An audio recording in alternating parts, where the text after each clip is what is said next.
अब ये आडवाणी जो है ये तो साईं झूलेलाल का भक्त है, रामचंद्र जी से, भगवान से कुछ लेना देना नहीं। मुसलमान को अब ये बिल्कुल कन्फर्म हो गया कि मोदी, अमित शाह और ये पूरा टोला, पूरी मिनिस्ट्री, ये सब झूठे और मक्कार हैं। दोस्तों आदाब अर्ज़ है, मैं अनीस अहमद खान हिंद वॉइस से आपसे मुखातिब हूँ। मेरे साथ हैं सूफ़ी अनीस दुर्रानी साहब, कॉलमिस्ट हैं, जर्नलिस्ट हैं, पहले ही बता चुके हैं, आते रहते हैं। तो आपका खैर मकदम है सूफ़ी साहब आपका। मैं आपसे एक बात पूछना चाहता हूँ कि एक के बाद दूसरे दो, अभी बाबरी मस्जिद के दो डिसीजन आए, दो कहूँगा मैं। एक तो आया कुछ दिन पहले कि बाबरी मस्जिद गिराई गई, बाबरी मस्जिद गिराई गई, लेकिन इस जगह राम जन्मभूमि की है, चलो मुसलमानों से बर्दाश्त कर लिया।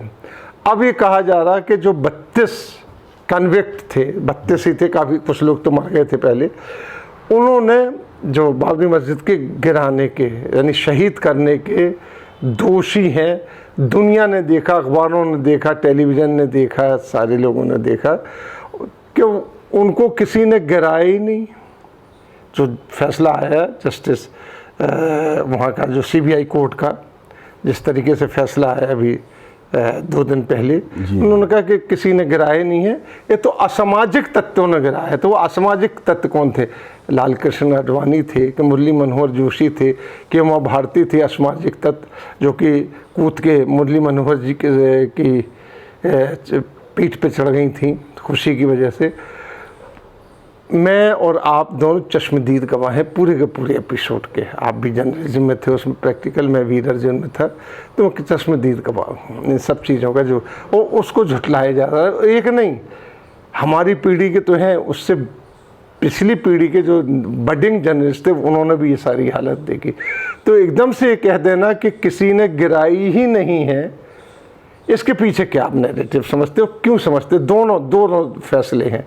तो ये क्या ध्रुवीकरण है हिंदुइज्म का कि हिंदू राष्ट्र बनाने की घोषणा हो गई है? नहीं, इसमें अब ध्रुवीकरण की बात तो पहले पीछे रह गई। अब तो सारी बात यह है कि हिंदू राष्ट्र बनाना है।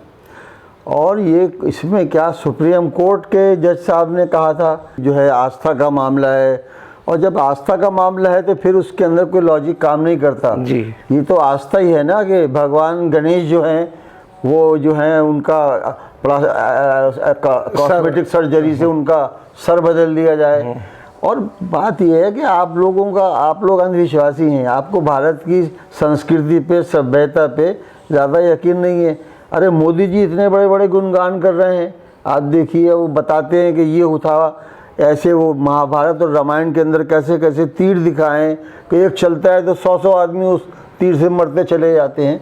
तो ये एक साइंटिफिक युग था एक इससे पहले, अब वो नज़र नहीं आता। नहीं तो ये जो तो अब ये सब उसी की कड़ियाँ हैं। अच्छा, ये सब उसी की कड़ियाँ हैं।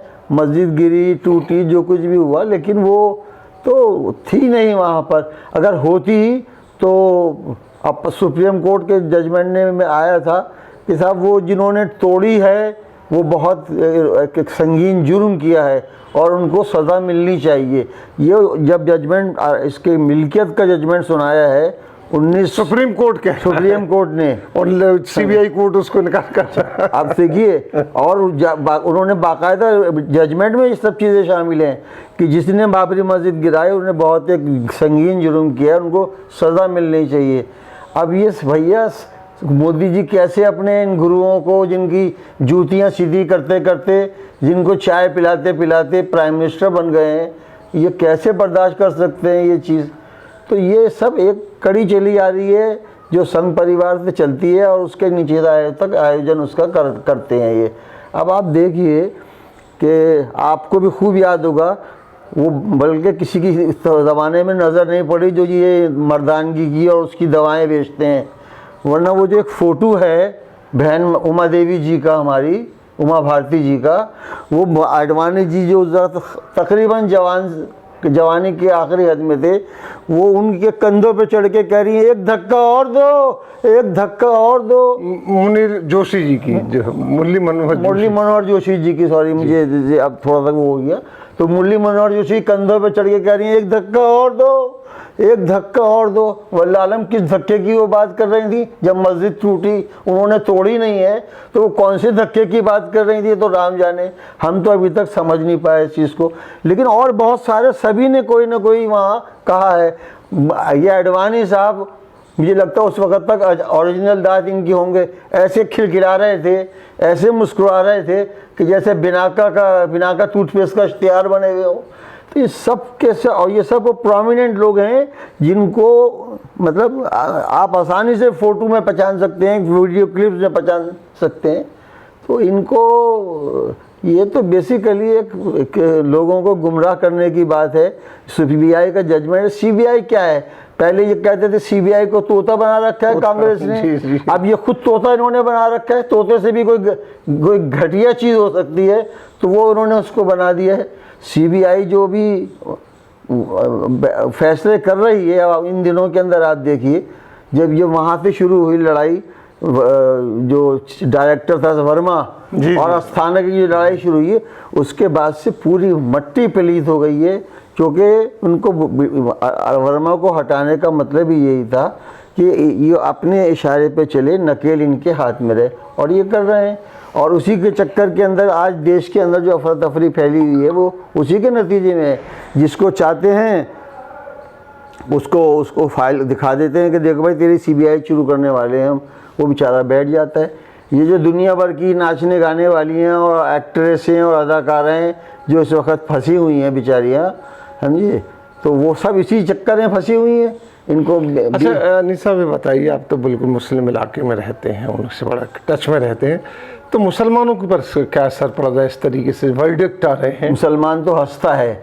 मुसलमान को अब ये बिल्कुल कंफर्म हो गया कि मोदी, अमित शाह और ये पूरा टोला, पूरी मिनिस्ट्री, ये सब झूठे और मक्कार हैं।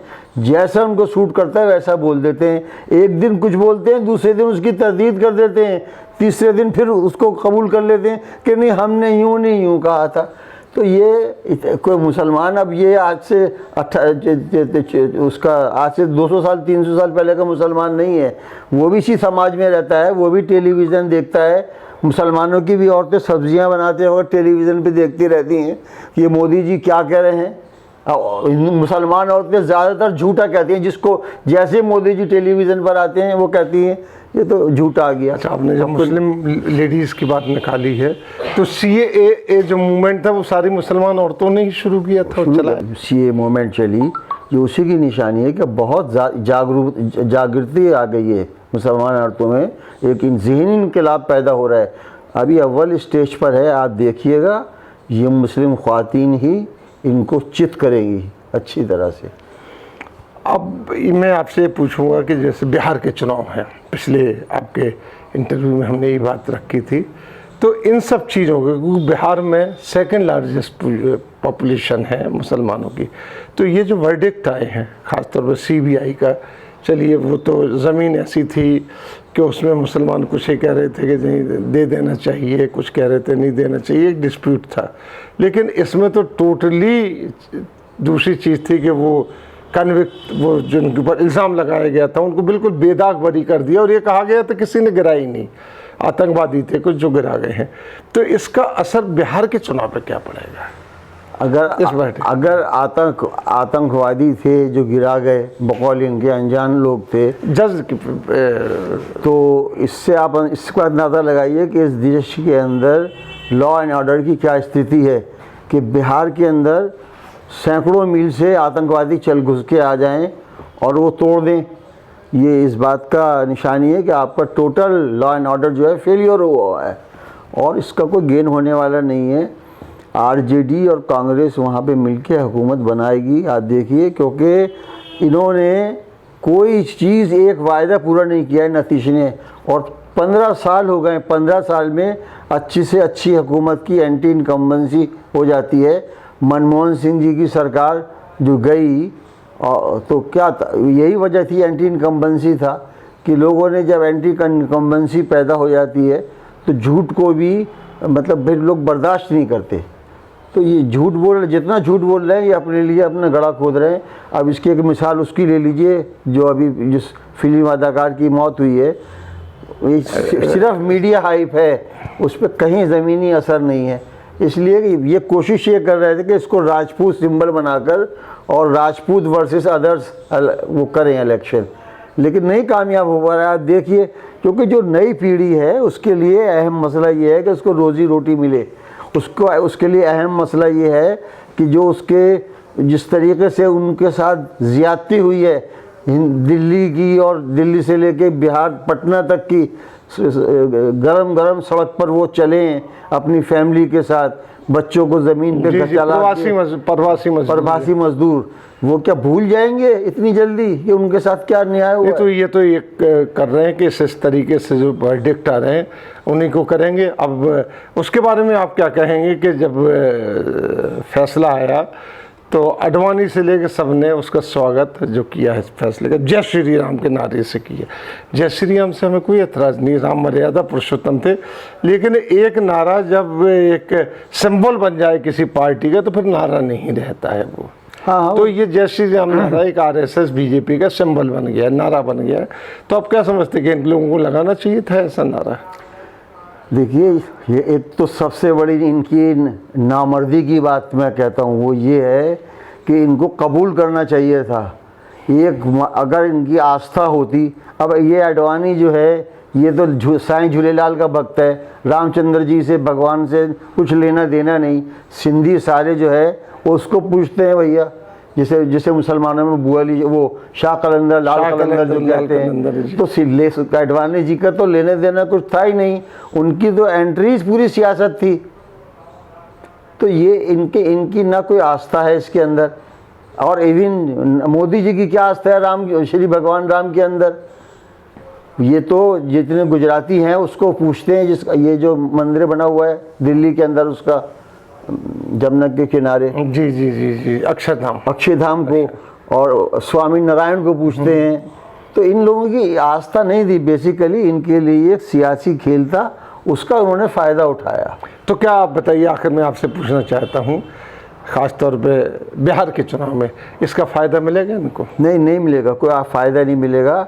देखिए, बिहार का चुनाव अल्टीमेटली इस बात पर होगा कि इन्होंने क्या किया है। आप 15 साल इनकी हुकूमत रही, 15 साल के अंदर क्या बाढ़ों पे इन्होंने कंट्रोल करने की कोशिश करी। 15 साल हुकूमत रही, जब बिहार का मज़दूर विपदा में आया, क्या ये कुछ मदद कर पाए? यहाँ तक ये कि बिहार के बॉर्डर पर इनको घुसने नहीं दे गया।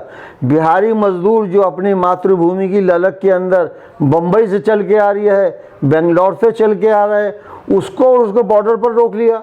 तो इनकी पूरी की पूरी ये सब चीज़ें जो हैं वो फिलॉप होंगी। आप देखिए, अल्टीमेटली इलेक्शन जो है वो कारगुजारी पे बनेगा, और कारगुजारी जो है इनकी वो सिफर है। बहुत बहुत शुक्रिया सूफी साहब आपका कि आपने इस बात पे रोशनी डाली।